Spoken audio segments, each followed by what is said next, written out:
זאת המשפחה שלי.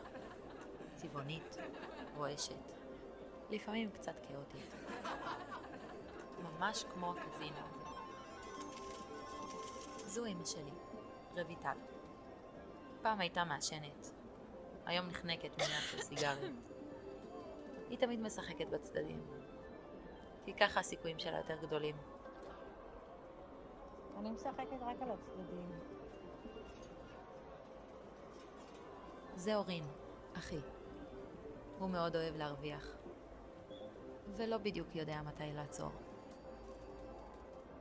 בשולחנות האחרים יוצאים המספרים שלי.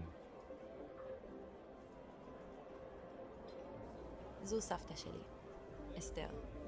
היא תמיד מנסה להציל אותנו מהפסד. מה שבטוח, היא תמיד מקטינה את הנזק. אתה צריך כסף למשחק? וזה בר, בן הזוג שלי. כמו שאתם רואים, הוא לא אוהב להשקיע יותר מדי במשחק. הוא יודע מתי לעצור. טוב, אולי מוקדם מדי. אני לא קוראת יותר ממאה. ודוד. דוד זה כבר סיפור אחר. הוא לא אבא ולא סבא שלי. הוא בן הזוג של סבתא. אבל זה אף פעם לא מה שהגדיר אותנו.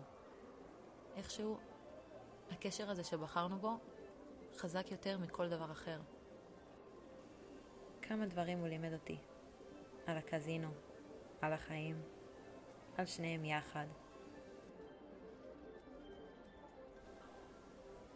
בזמן שהמשפחה מאמרת על מזלה ברולטה, אנחנו בחרנו בפוקר. משחק שבו לא רק המזל קובע, אלא גם בבחירות שלנו. כי בסופו של דבר, החיים הם לא רק מה שקיבלת, אלא מה שאתה מחליט לעשות איתם.